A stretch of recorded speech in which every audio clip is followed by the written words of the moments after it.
اب میں اہل بیت اطہار کے متعلق عرض کروں، اس میں خاص طور پر رسول پاک صلی اللہ تعالیٰ علیہ وسلم کے گھر والوں میں حسنین کریمین رضی اللہ تعالیٰ عنہما، ان کی قدر کیا تھی، ان کی عزت کیا تھی۔ صحابہ بھی حضور پاک صلی اللہ علیہ وسلم کے زمانے میں، حالانکہ ان کی عمر بہت کم تھی، حضرت امام حسین حضور پاک صلی اللہ علیہ وسلم کے انتقال کے وقت صرف 6 سال کے تھے، 6 سال کے تھے۔ حضرت حسن مجتبیٰ رضی اللہ تعالیٰ عنہ 7 سال کے تھے۔ بس یہ 6 اور 7 سال کی عمر تھی جب حضور کی وفات ہوئی، لیکن اتنے بچپن میں بھی صحابہ کرام کا حال یہ تھا کہ یہ اتنا ادب کرتے تھے کہ نماز کے عالم میں کبھی کبھار حضور پاک صلی اللہ علیہ وسلم امامت فرما رہے ہوتے اور یہ دونوں شہزادے پہلی صف میں آ جاتے ہیں یا مصلی کے پاس آ جاتے ہیں، آگے پیچھے چلتے ہیں، تو عام بچوں کی طرح انہیں ہٹایا نہیں جاتا تھا۔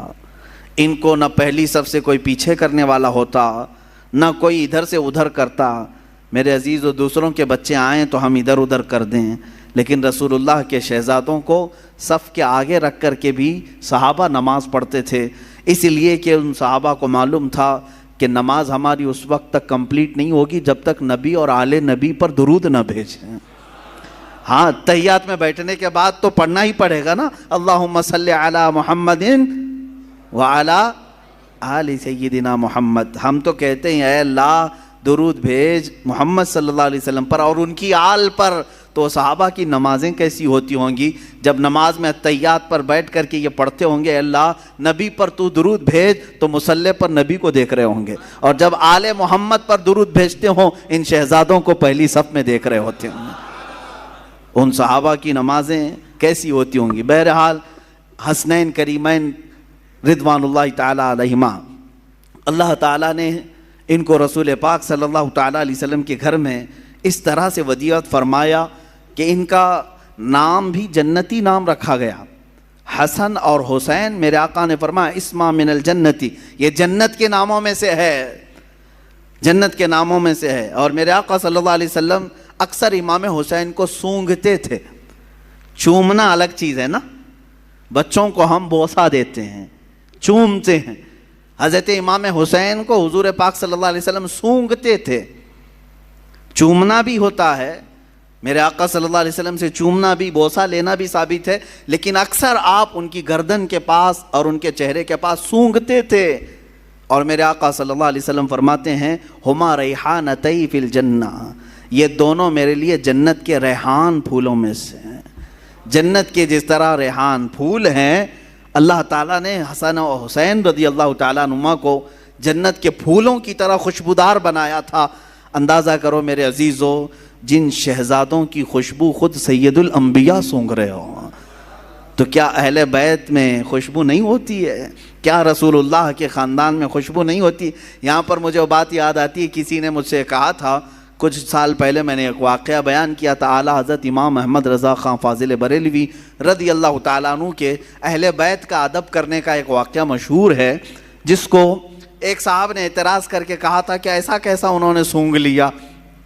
سنیے، بریلی شریف میں پالکی چلتی تھی، پالکی اسٹیشن سے گھر جانا ہو، کہیں پر بھی جانا ہو تو 4 لوگ جو ہے ایک چھوٹی سی پالکی اٹھاتے تھے، جیسے اب رکشہ ہے، پہلے وہ لوگ مزدور اٹھا کر کے لے جاتے تھے، عام تھا، یہ مکہ میں بھی موجود تھا، طواف کرانے کے لیے پالکیاں ہوتی تھی، حبشی لوگ اٹھاتے تھے۔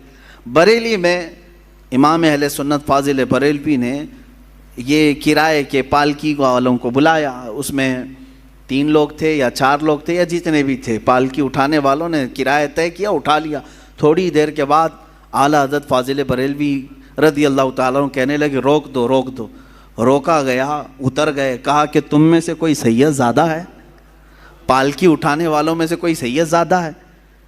تو لوگوں نے کہا میاں تمہیں تو کرائے سے مطلب ہے، کرایہ دو اور چلو آگے، پیسے دو اور اپنا، یہ کیا ہے، سید ہے، پٹھان ہے، کوئی بھی تو اٹھائے۔ اعلیٰ حضرت نے کہا ہرگز نہیں، میرا یہ شیوا نہیں ہے کہ کسی سید زادے پر میں سوار ہو جاؤں۔ آپ نے بار بار اصرار کیا تو ان پالکی اٹھانے والوں میں ایک سید زادہ تھا، انہوں نے کہا کہ ہاں میں سید ہوں۔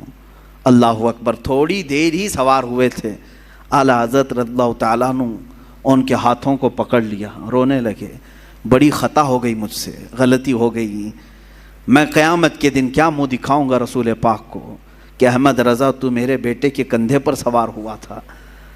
اور رونے لگے. اس کے بعد اتنے ہی پر نہیں معافی مانگ کر، بلکہ اس سید زادے کو پالکی پر بٹھایا اور وقت کا مجدد خود پالکی اٹھایا اور آگے تک لے کر کے گئے اور ان کو بہت سارا نذرانہ اور ہدیہ پیش کیا اور کہا سید زادے آپ کے لیے زیب نہیں دیتا کہ آپ لوگوں کا بوجھ اٹھائیں، میں جب تک زندہ ہوں آپ کی حاجات جو بھی ہوں گی مجھ غریب خانے سے آپ لے جایا کریں، آپ کا ہی در دولت ہے، آپ کے آقا آپ کے نانا کا دیا ہوا ہے. اس سید زادے کو اس کام سے ہمیشہ کے لیے دور کر دیا. یہ امام اہل سنت فاضل بریلوی رضی اللہ تعالیٰ عنہ کا مشہور واقعہ ہے، بیان بھی کیا جاتا ہے.